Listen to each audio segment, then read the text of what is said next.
தமிழ்நாடு முதலமைச்சர் அண்ணன் எடப்பாடியார் அவர்களும் துணை முதலமைச்சர் அண்ணன் ஓபிஎஸ் ஆணைக்கிணங்க தமிழகத்தில் இருக்கக்கூடிய கடுமையான வறட்சி காரணமாக மழைப்பொழிவு குறைவு காரணமாக இருக்கக்கூடிய குடிநீர் பிரச்சனையை தீர்க்கின்ற விதமாக மாண்பு முதலமைச்சர் அவர்கள் இன்றைக்கு ஒரு கூட்டத்தை போட்டு அதற்கு பின்னால் பல்வேறு அறிவுரைகள் கொடுத்தார்கள். அது நானும் என்னுடைய தலைமையில அனைத்து துறை அதிகாரிகள் கொடுத்து போட்டு தொடர்ந்து பல்வேறு பணிகள் தேர்தலுக்கு முன்னாலும் பல இன்ஸ்ட்ரக்ஷன் நாம் கொடுத்திருந்தோம். அதன்படி அதிகாரிகள் செயலாற்றி வந்தார்கள். கடுமையான வறட்சி, தொடர்ந்து கடுமையான வெயில் பார்த்திருப்பீங்க, தொடர்ந்து இருக்கு. மழை மிகவும் குறைவா இருக்கு. அதன் அடிப்படையிலே அம்மாவுடைய அரசு போர்க்கால அடிப்படையில் பல்வேறு நடவடிக்கை எடுத்திருக்கு. அந்த நடவடிக்கையின் விளைவாகத்தான் இப்ப கூட இந்த திட்டத்தை நாம் இப்பொழுது துவங்கி வைத்தோம்.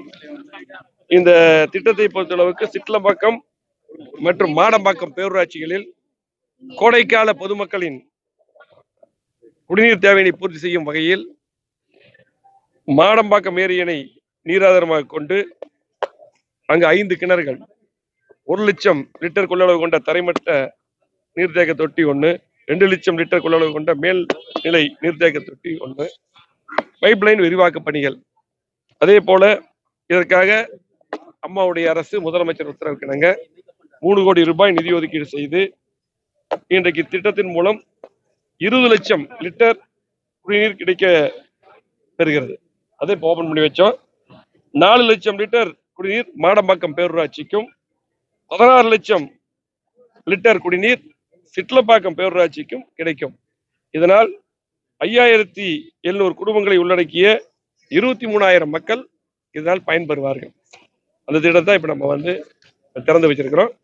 இதுக்கு பின்னால் பாத்தீங்கன்னா அடுத்தது இன்னொரு திட்டத்துக்கும் நம்முடைய பல்லாவரம் பம்மல் அந்த பகுதிகளில் பாத்தீங்கன்னா போறோம். பம்மல்லையும் அடுத்த திட்டம் துவக்கி வைக்க போறோம்.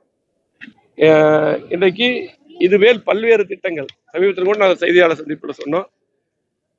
அதாவது 2011 வரையில் மாண்புமிகு புரட்சி தலைவி அம்மாவுடைய அரசின் சார்பாக அப்போ அம்மா ஆட்சிக்கு வரும் பொழுது அம்மாவுடைய அரசு மற்றும் அப்ப இருக்கக்கூடிய அரசு எதிர்கட்சிகள் இருக்கக்கூடிய ஆளுங்கட்சி அப்ப இருக்கக்கூடிய அரசு எல்லாம் சேர்ந்து மொத்தமாவே நமக்கு அன்னைக்கு கிடைச்சது 4900 எம்எல்டி தான் தமிழ்நாட்டில் ஃபர்டே சப்ளை பண்ணிட்டு இருந்தோம்.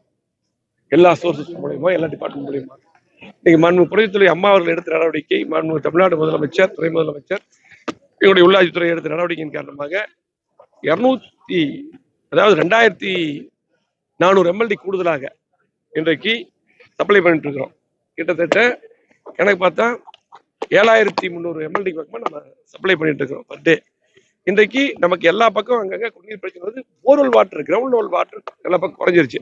அதனால நம்ம குடிக்கிறதுன்ற தண்ணி ஓரளவுக்கு எல்லா பக்கமே சப்ளை பண்றோம். இது கூட 2017 கூட கடுமையான 142 வருடங்களுக்கு இல்லாத வறட்சி வந்தது. அப்ப கூட சென்னை மாநகராட்சிக்கு அப்ப 450 எம்எல்டி தான் சப்ளை பண்ணோம். இன்னைக்கு 520 MLD day per day supply பண்றோம். இப்படி எல்லா பக்கம் போர்க்கால அடிப்படையில் நடவடிக்கை இருக்கு. எல்லா பக்கம் போர்வெல் போடுறது, பம்பிங் பண்றது, எங்க சோர்சஸ் இருக்கோ ஏரி குளங்கள்ல போர்வெல் போட்டு எடுத்துட்டு வர்றது, இப்படி பல்வேறு திட்டங்களை இன்னைக்கு தொடர்ந்து இதே போல நாங்க அம்மாவுடைய அரசு முதலமைச்சர் வழிகாட்டின் செயல்பட்டு இருக்கிறோம். 150 எம்எல்டி தான் இப்போ ஒரு 1 வீக்ல அடிக்கல் நாட்டுறோமா, இப்பதான் அடிக்கல் நாட்டுறோம். 150 எம்எல்டி மிகப்பெரிய திட்டம். 2014 அம்மா 115 அறிவிச்சது மிகப்பெரிய. அதுக்கு நமக்கு ஃபண்டிங் ரொம்ப அதிகமா இருக்குது. எல்லாமே எல்லாம் ரெடி பண்ணி முதலமைச்சரும் 2-3 தடவை இதுக்கு டெல்லி போனாங்க. அம்மா இருக்கும்போது அது வலியுறுத்துறாங்க.